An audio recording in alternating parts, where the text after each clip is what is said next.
good evening guys. Ito, nagluluto ako. Ang oras na dito ay 7 na ng gabi. Huwebes, 7 o'clock ng gabi. Nagluluto ako nitong kohlrabi. Sa atin parang singkamas. Matamis-tamis siya, pwedeng kainin na hilaw. Very healthy po yan. Itong aking meat ay kanina ko po yan niluto. Niluto ko na po yan with onions.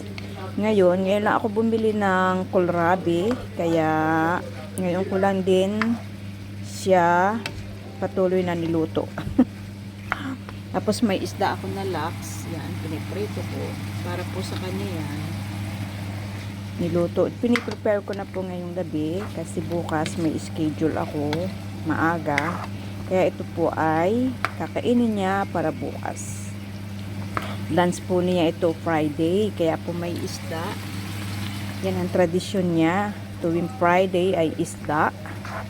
Tapos, ulaman na lang niya ito ng kanin. Itong kohlrabi, ito ay request niya.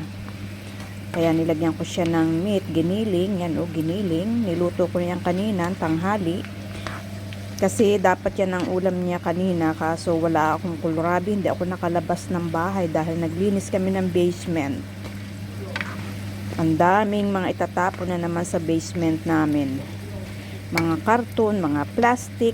Nagwalis din ako doon. Grabe ang gabok. Pamula basement hanggang doon sa taas hagdanan. Lahat na hagdanan. Dalawang bahay. Kaya maya-maya ako naman ang maliligo. Magluluto muna ako dahil mangangamoy din lang naman.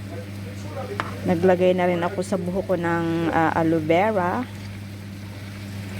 Pampasibol ng buhok kasi ang buhok ko ay manipis na.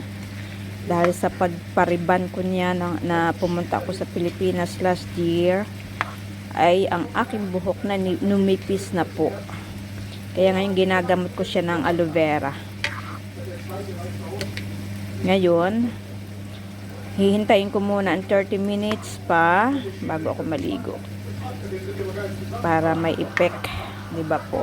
Kaya habang naghihintay ako bago maligo, nagluto na ako nitong kohlrabi para bukas. Kainin ng aking alaga. Yan, na may giniling po yan guys. So, masarap na po yan maya-maya. I-update ko sa inyo. Itong isda ay ipiprito na siya o maluluto na rin siya. Niprito ko siya na with onions para masarap.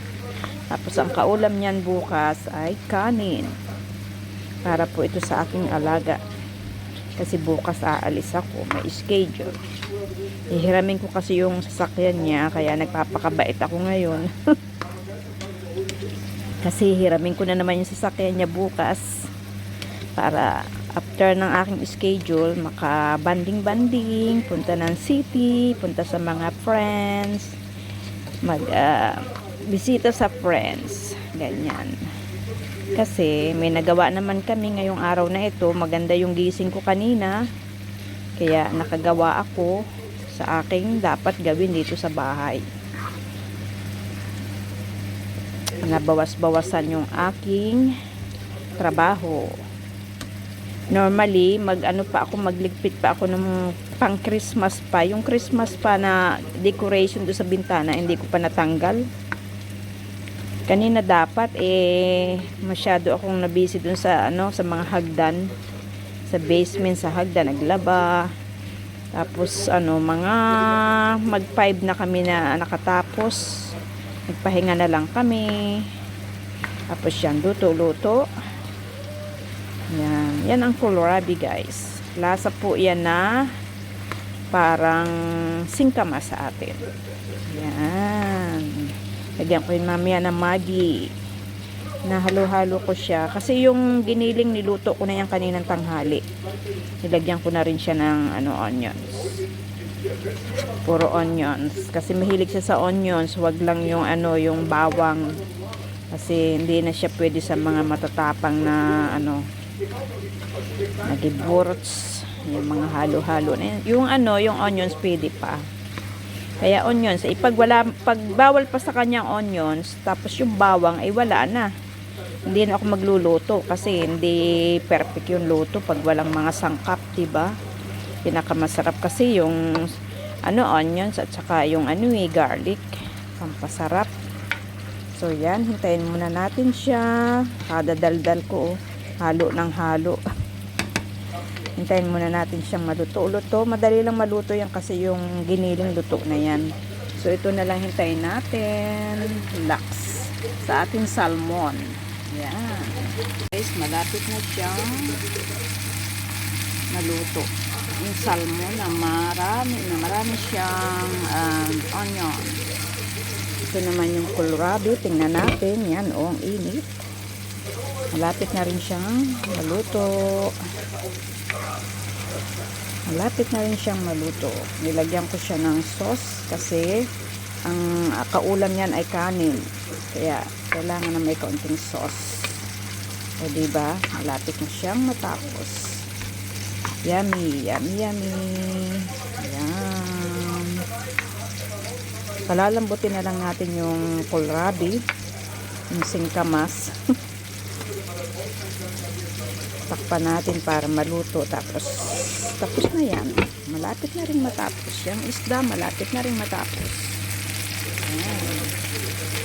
Puno siya ng onion sa ibabaw. Kaya hindi na makita yung isda. Salmon po yan, guys. Kasi para masarap siya. Pampasarap din kasi yung diba? May hilaw pa. Pampasarap din kasi yung onions. Pagka nagluluto kayo, nagpiprito. Ganyan ako, lalo na mga steak. Kailangan maraming onions. Yan. So, yan guys. Tapos na yan. Yung salmon na yan. Ano po yan onions. Onions po yan. Nasunog na yung onions na yan. Okay na yan. Salmon. Ito tapos na rin. Yung kohlrabi. Yan. Ang init. Hindi ko masyado siyang palalambutin kasi mas masarap dyan yung medyo malutong, diba? So, yan. Ginisa na kohlrabi na may giniling. Yes. Yan. Ayun yung salmon. Hindi na makita. Hindi na makita yung salmon kasi sa daming onions. Yan. So, thank you so much.